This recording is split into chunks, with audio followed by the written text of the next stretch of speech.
There's a saying, the Bible is an anvil that's worn out many a skeptic's hammer. People try and they wear themselves out. The book is true. I mean, you can have trust in it. Don't think, oh, well, I'm going to hear this one guy who's going to say, now that's not going to say, people throw doubts at it. Oh, there's these hidden new gospels. They're not new. They've been around for hundreds and hundreds of years, and we don't include them in the Bible because they're bogus. They were written hundreds of years later by people that made up names and stuff. And these been, gang, this has been going, I remember years ago they said, well, you can't trust the first 5 books of the Bible because they say that Moses wrote them and nobody was writing at that time, at that point in history. And so some skeptics, oh, that's right, yeah, can't trust them. Well, then we found it's called the Code of Hammurabi, that was dated at least to that time, maybe a little bit before, and some other writings that predated, that it showed that the art of writing predated the first 5 books of the Bible. Skeptics, wrong. Christians, 1, skeptics, 0. Then they said, well, the Bible's wrong. We've discovered, we've researched, we've dug. There's no such place called the Ur of the Chaldeans that the Bible talks about. Well, guess what? They dug, and in their digs, they found a great, huge city with big, wide streets, beautiful homes, their own sanitary system called the Ur of the Chaldeans. As a matter of fact, they even found on some columns the name of Abram, as if God was going, there, look at that. Christians 2, skeptics 0. Then, oh, there's no place, Jericho. Come on, man, that's like Alice in Wonderland or Jack and the Beanstalk. There's no such city as Jericho. We've looked for it, we can't find it. Made a big deal, big splash in the news. Guess what happened a couple years later? They found Jericho.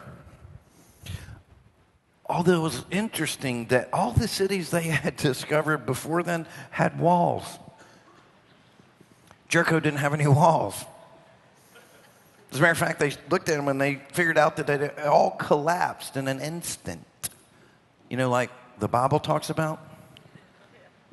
Christians 3, skeptics 0. Man, oh, the Hittites. Oh, the Bible talks about Hittites. There's no such thing as a Hittite. Never been said. We've dug, we've researched, we've done this. There's no such thing as a Hittite.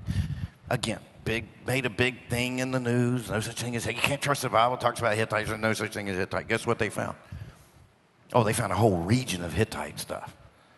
If you go into archaeological museums, they have whole rooms dedicated to Hittites now.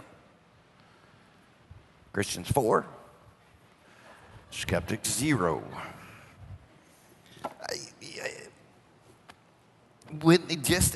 About 10 years ago, they made a big, you can't trust the Bible because the Bible talks all about this King David guy. And we never found anything with King David's name on it. Nowhere in all of Israel. Guess what they found now a few years ago? All sorts of stuff with the name King David written on it. It's as if God is up there listening and he goes, hey, dig right there. No, to the left. There you go. Go down. There you go. That's it. What was it? Christians 5, skeptics 0.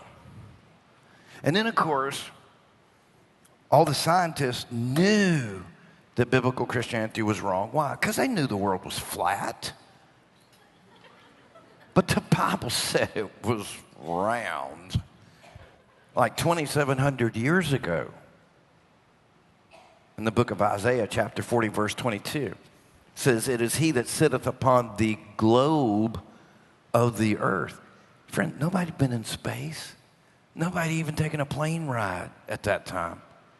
And it's described as a globe of the earth, and the inhabitants thereof are as locusts. He that stretches out the heavens as nothing, and spread them out as a tent to dwell in. 2,700 years ago, biblical Christianity knew that the world was round. Everybody else thought it was flat. And then Galileo and Magellan, and a few hundred years ago, we figured out that it was round. Christians 6, skeptics 0.